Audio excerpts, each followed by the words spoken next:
All right, welcome back to the testing lab. Today, we are strapping in and stress testing some of the most viral, utterly pervasive study myths on the internet right now. We are taking these popular online shortcuts and we're slamming them headfirst against official Cambridge mark schemes to see what actually survives.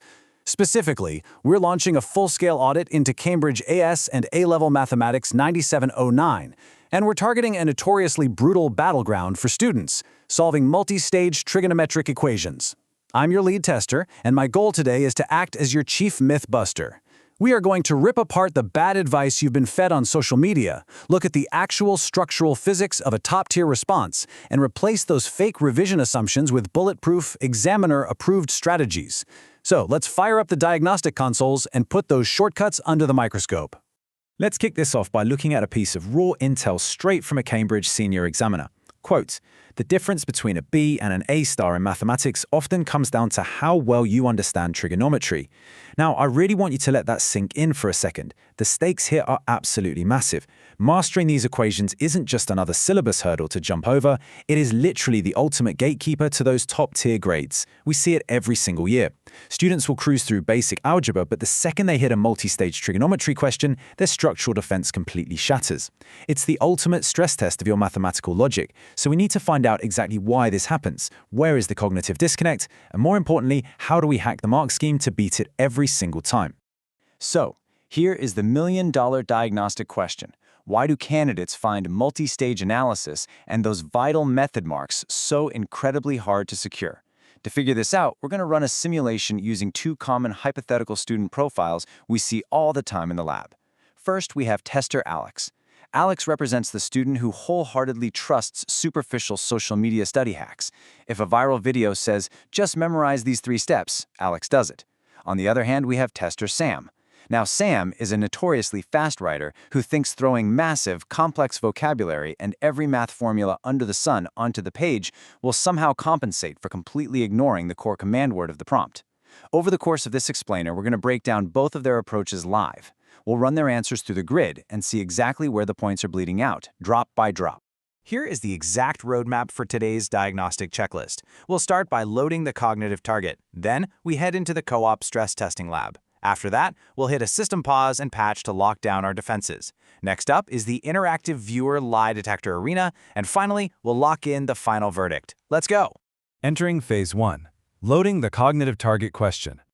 When faced with a really complex, high-tariff Cambridge trigonometry problem, it is so easy to fall victim to myth number 1. You've definitely heard this one before. If you write more pages, you automatically get more marks. Our test subject Alex strongly defends this shortcut. Alex's strategy is basically to act like a human printer, throwing every single trigonometric identity, sine rule and cosine rule onto the page, aggressively hoping that something, anything, happens to stick to the mark scheme. It's the classic spray and pray method. But when we pull the raw data directly from official examiner reports across the AS and A-level tiers, the reality is a massive wake-up call. The academic benchmarks definitively prioritize analytical depth over superficial breadth. An unstructured, chaotic page dump of mathematical jargon doesn't trick the examiner. In fact, it triggers an immediate marking penalty. Why? Because it completely fails to demonstrate connected, conceptual understanding. You aren't proving you know the math, you're just proving you can memorize the textbook. We can see the stark contrast here when we put these two approaches head-to-head. On the one side, we have the myth of superficial breadth, that frantic page dumping we just talked about. On the other side, we have the reality of what actually survives the marking grid: analytical depth and structured, undeniable reasoning. This brings us back to our other test subject, Sam. Sam loves to use generic, pre-written answer templates downloaded from random study forums. But here's the fatal flaw Sam realizes far too late. Without a direct, tailored analytical link to the specific command word in the prompt, those generic templates completely collapse under examiner stress testing. It's like trying to fit a square peg into a round hole while the clock is ticking. You can write 10 extra lines of complex working, but if it doesn't directly answer the cognitive demand of the question, it is mathematically useless. It's just wasted ink and wasted time. Initiating Phase 2, the co-op stress testing lab. All right, to actually survive this stress test, you have to fundamentally understand the method mark strategy. Look, in Cambridge Math, you don't just get rewarded for magically arriving at the correct final answer. Marks are heavily awarded for demonstrating the process. Think of it as showing your structural reasoning. This is your armor. Top-performing candidates exhibit a connected, conceptual understanding that is highly transferable to totally unfamiliar, weird contexts that examiners love to throw at you.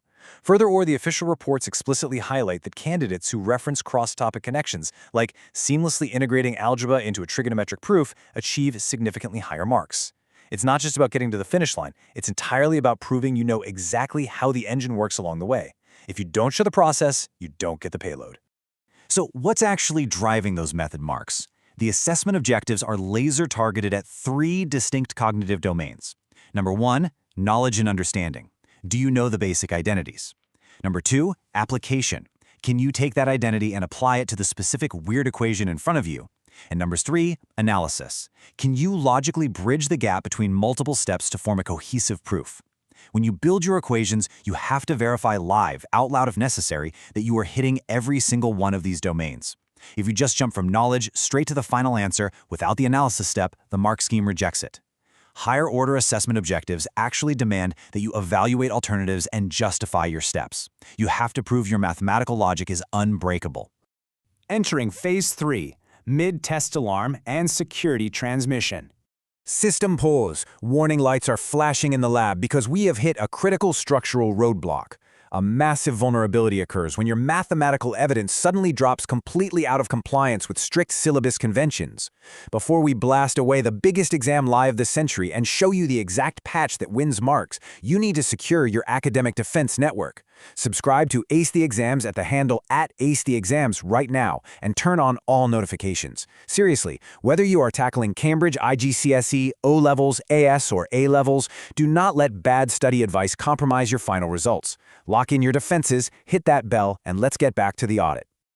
All right, the patch is locked and loaded. To completely fix these failing responses, we're going to inject a bulletproof, standardized procedural sequence. This is a 5-step framework that welds your data directly to your analysis. Step 1, identify the key elements of the trigonometric equation. Step 2, apply the relevant principles. Choose the right identity. Step 3, execute your analysis with crystal clear working. Don't skip steps. Step 4, verify your results. Have you checked the specific domain limits of the angle? That is a classic trap. And finally, Step 5, present it in the appropriate format. By systematically rewriting your response line by line using this exact sequence, you build an unshakable top-band paragraph asset that practically forces the examiner to hand over those method marks. Initiating Phase 4, the Interactive Viewer Lie Detector Arena. It's time to put your diagnostic skills to the test with our first visual challenge, the data matrix sweep. I want you to imagine a 60-second visual countdown timer running right now. Look closely at how these complex columns compare different trigonometric equations against their strict limitations, the underlying assumptions being made, and the ultimate effect on the final conclusions. Evaluating the quality of your evidence in trig requires you to identify these exact factors under intense time pressure. I'm challenging you to sweep this data matrix and extract the single highest-yielding analytical trend before the clock runs out. Can you spot where the mathematical logic holds up and where the limitations cause the whole thing to crash? This is exactly the kind of high-level processing Cambridge examiners expect. Now for assessment number 2, spot the fake shortcut. Let's look at where logic completely breaks down. On the left side, we have confusing terminology and incredibly vague details. This is the product of those fake online writing templates.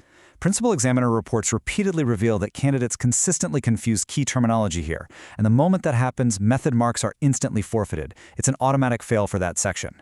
Now shift your focus to the right side. This is the real deal. Specific details, perfectly defined terms, and context-applied analysis. You must always define your mathematical parameters before executing them in an extended response.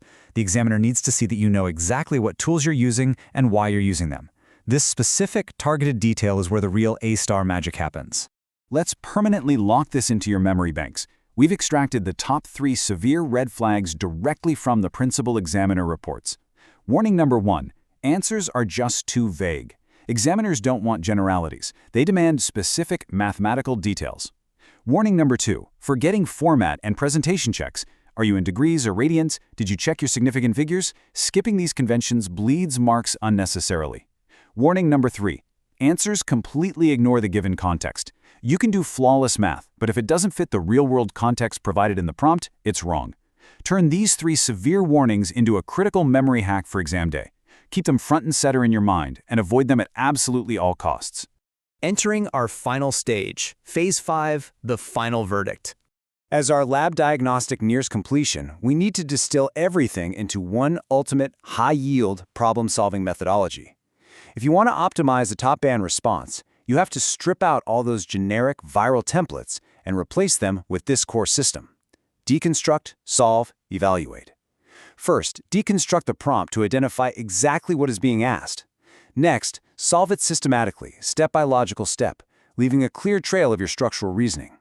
Finally, evaluate. Check your final numbers for reasonableness and ensure they fit the domain limits. This rigorous three-part methodology is the literal bridge that secures the massive gap between a standard B grade and a top-tier A star. So, let's look at the final lab results. The myth status bar is flashing right now. The viral idea that more pages automatically equal more marks, that is completely, undeniably busted. It's a disastrous study lie. The reality? A rigid procedural structural strategy is officially confirmed. Having analytical depth and clear mathematical logic will completely reign supreme over unstructured page dumping every single time you sit down for a Cambridge exam. To officially close out today's audit, I am leaving you with these 3 universal truths for tackling complex Cambridge trigonometric equations. Truth number 1, always execute the 3-step command word scan. Know exactly what cognitive domain the examiner is targeting before you write a single number. Truth number 2, stick to the mark per minute budget rule. Look at the marks allocated for the question. That is your time budget. Don't go on an endless, unstructured, rambling tangent for a 2-mark question. And truth number 3, always run a post-writing quality audit. Double-check your format, your radians versus degrees, and your context. These 3 operational truths are your ultimate defense mechanism. Which leaves us with one final, provocative question to think about. The next time you face a high-tariff, multi-stage trigonometric equation, are you going to fall back on comfortable, vague online shortcuts? Or will you apply the rigorous structural physics that examiners actually reward? Rethink your entire approach. And hey, before you log off the terminal, I need you to hit that subscribe button for Ace the Exams. Click the notification bell so you never miss our weekly myth-busting sessions. And drop a comment down below, right now. What is the absolute weirdest internet exam hack you've ever seen online? Let me know so we can drag it into the lab and stress test it next. Stay sharp, trust the framework, and I'll see you in the next explainer.